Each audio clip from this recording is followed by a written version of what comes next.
The Sleeping Beauty in the Wood. There were formerly a king and a queen, who were so sorry that they had no children, so sorry that it cannot be expressed. They went to all the waters in the world, vows, pilgrimages, all ways were tried, and all to no purpose.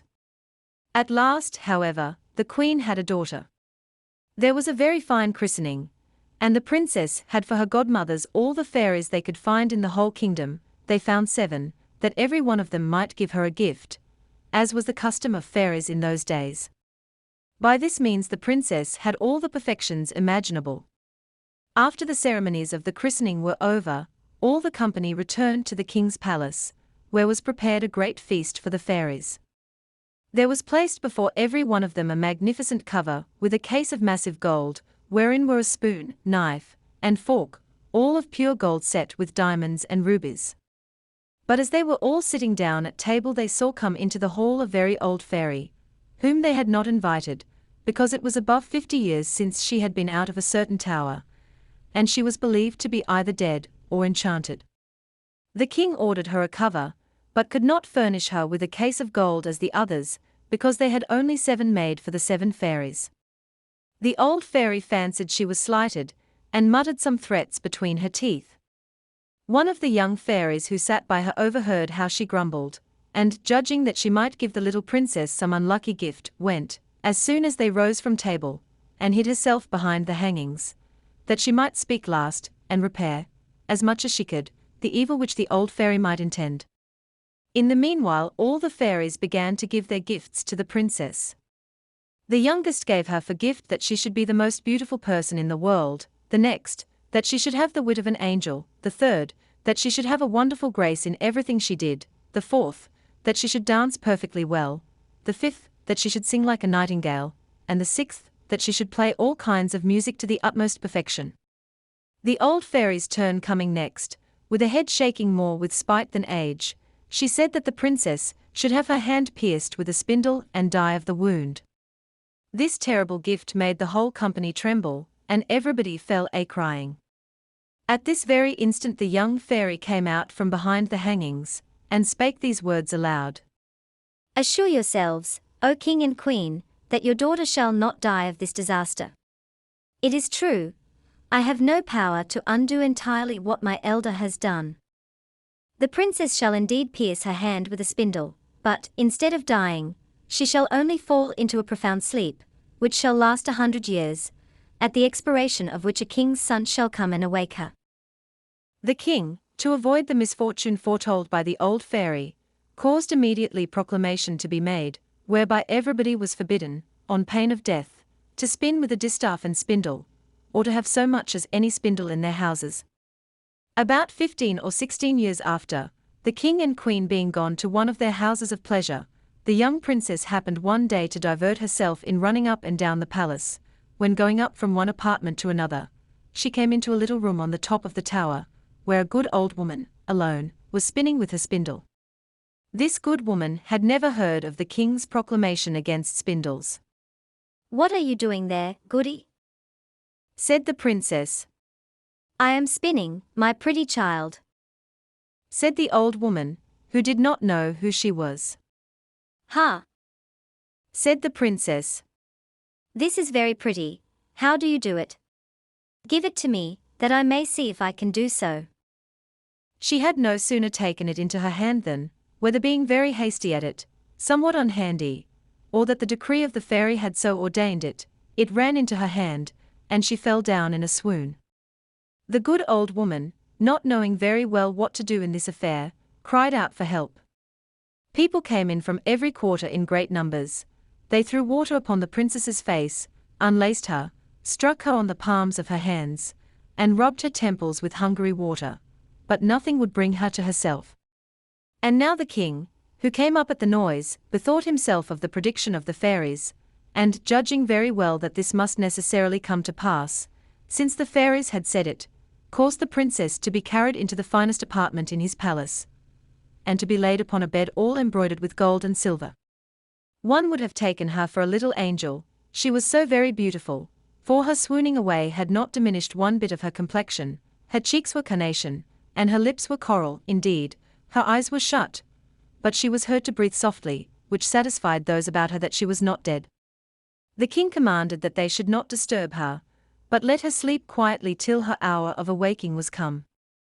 The good fairy, who had saved her life by condemning her to sleep 100 years, was in the kingdom of Matakin, 12,000 leagues off, when this accident befell the princess, but she was instantly informed of it by a little dwarf, who had boots of 7 leagues, that is, boots with which he could tread over 7 leagues of ground in one stride. The fairy came away immediately, and she arrived, about an hour after, in a fiery chariot drawn by dragons. The king handed her out of the chariot, and she approved everything he had done, but as she had very great foresight, she thought when the princess should awake she might not know what to do with herself, being all alone in this old palace. And this was what she did. She touched with her wand everything in the palace, except the king and queen, governesses, maids of honor, ladies of the bedchamber, gentlemen, officers, stewards, cooks, undercooks, scullions, guards, with their beefeaters, pages, footmen. She likewise touched all the horses which were in the stables, pads as well as others, the great dogs in the outward court, and pretty little Mopsa too, the princess's little spaniel, which lay by her on the bed. Immediately upon her touching them they all fell asleep, that they might not awake before their mistress, and that they might be ready to wait upon her when she wanted them. The very spits at the fire, as full as they could hold of partridges and pheasants, did fall asleep also. All this was done in a moment. Fairies are not long in doing their business. And now the king and the queen, having kissed their dear child without waking her, went out of the palace and put forth a proclamation that nobody should dare to come near it. This, however, was not necessary, for in a quarter of an hour's time there grew up all round about the park such a vast number of trees, great and small, bushes and brambles, twining one within another, that neither man nor beast could pass through, so that nothing could be seen but the very top of the towers of the palace, and that, too, not unless it was a good way off. Nobody doubted but the fairy gave herein a very extraordinary sample of her art, that the princess, while she continued sleeping, might have nothing to fear from any curious people. When 100 years were gone and past, the son of the king then reigning, and who was of another family from that of the sleeping princess, being gone a-hunting on that side of the country, asked what those towers were which he saw in the middle of a great thick wood. Everyone answered according as they had heard. Some said that it was a ruinous old castle, haunted by spirits. Others, that all the sorcerers and witches of the country kept there their Sabbath or night's meeting. The common opinion was that an ogre lived there, and that he carried thither all the little children he could catch, that he might eat them up at his leisure, without anybody being able to follow him, as having himself only the power to pass through the wood. The prince was at a stand, not knowing what to believe, when a very good countryman spake to him thus. May it please your royal highness, it is now about 50 years since I heard from my father, who heard my grandfather say, that there was then in this castle a princess, the most beautiful was ever seen, that she must sleep there 100 years, and should be waked by a king's son, for whom she was reserved. The young prince was all on fire at these words, believing, without weighing the matter, that he could put an end to this rare adventure, and, pushed on by love and honor, resolved that moment to look into it. Scarce had he advanced toward the wood when all the great trees, the bushes, and brambles gave way of themselves to let him pass through. He walked up to the castle which he saw at the end of a large avenue which he went into. And what a little surprised him was that he saw none of his people could follow him, because the trees closed again as soon as he had passed through them. However, he did not cease from continuing his way. A young and amorous prince is always valiant. He came into a spacious outward court, where everything he saw might have frozen the most fearless person with horror.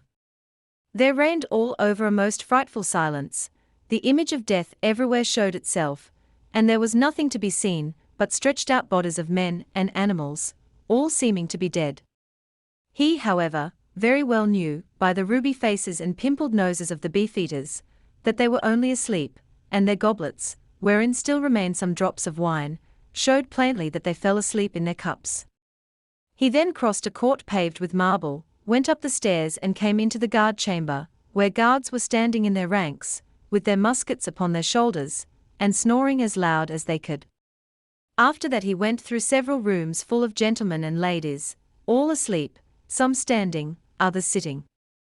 At last he came into a chamber all gilded with gold, where he saw upon a bed, the curtains of which were all open, the finest sight was ever beheld, a princess, who appeared to be about 15 or 16 years of age, and whose bright and, in a manner, resplendent beauty, had somewhat in it divine.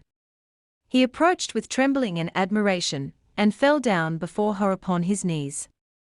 And now, as the enchantment was at an end, the princess awaked, and looking on him with eyes more tender than the first view might seem to admit of. "Is it you, my prince?" said she to him. "You have waited a long while." The prince, charmed with these words, and much more with the manner in which they were spoken, knew not how to show his joy and gratitude.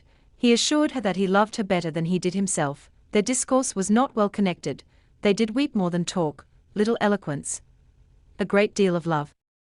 He was more at a loss than she, and we need not wonder at it. She had time to think on what to say to him, for it is very probable, though history mentions nothing of it, that the good fairy, during so long a sleep, had given her very agreeable dreams. In short, they talked 4 hours together, and yet they said not half what they had to say.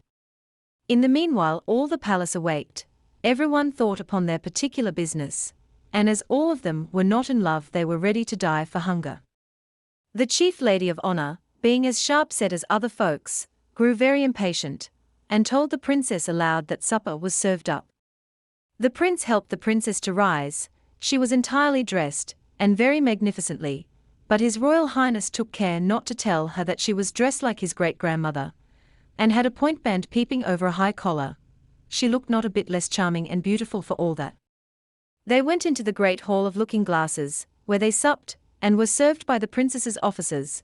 The violins and hautboys played old tunes, but very excellent, though it was now above 100 years since they had played, and after supper, without losing any time, the Lord Arminer married them in the chapel of the castle, and the chief lady of honor drew the curtains. They had but very little sleep, the princess had no occasion, and the prince left her next morning to return to the city, where his father must needs have been in pain for him. The prince told him that he lost his way in the forest as he was hunting, and that he had lain in the cottage of a charcoal burner, who gave him cheese and brown bread. The king, his father, who was a good man, believed him, but his mother could not be persuaded it was true, and seeing that he went almost every day a-hunting, and that he always had some excuse ready for so doing, though he had lain out 3 or 4 nights together, she began to suspect that he was married, for he lived with the princess above 2 whole years, and had by her 2 children, the eldest of which, who was a daughter, was named Morning, and the youngest, who was a son, they called Day, because he was a great deal handsomer and more beautiful than his sister. The queen spoke several times to her son, to inform herself after what manner he did pass his time, and that in this he ought in duty to satisfy her. But he never dared to trust her with his secret. He feared her, though he loved her, for she was of the race of the ogres, and the king would never have married her had it not been for her vast riches. It was even whispered about the court that she had ogreish inclinations, and that, whenever she saw little children passing by, she had all the difficulty in the world to avoid falling upon them. And so the prince would never tell her one word.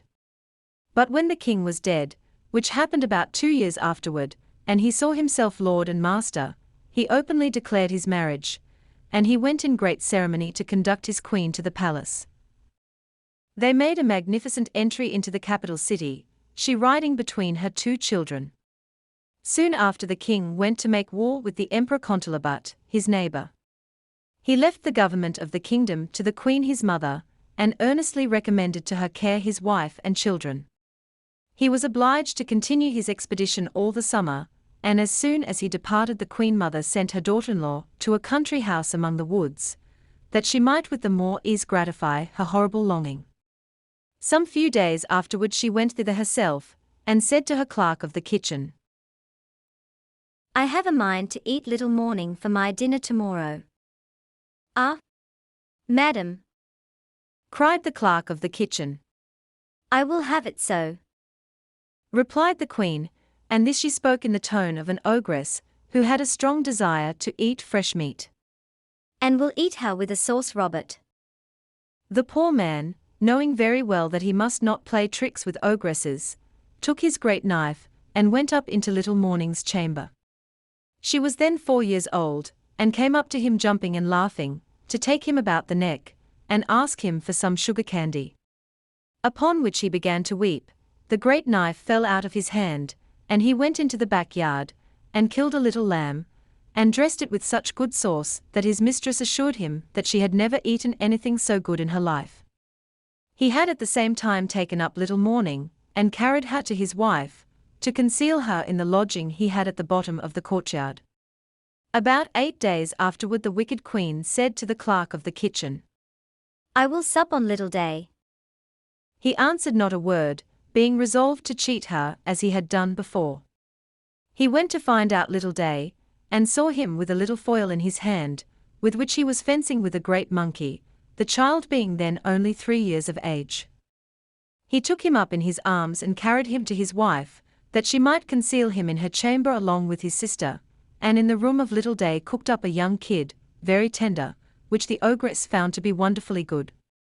This was hitherto all mighty well, but one evening this wicked queen said to her clerk of the kitchen, I will eat the queen with the same sauce I had with her children. It was now that the poor clerk of the kitchen despaired of being able to deceive her.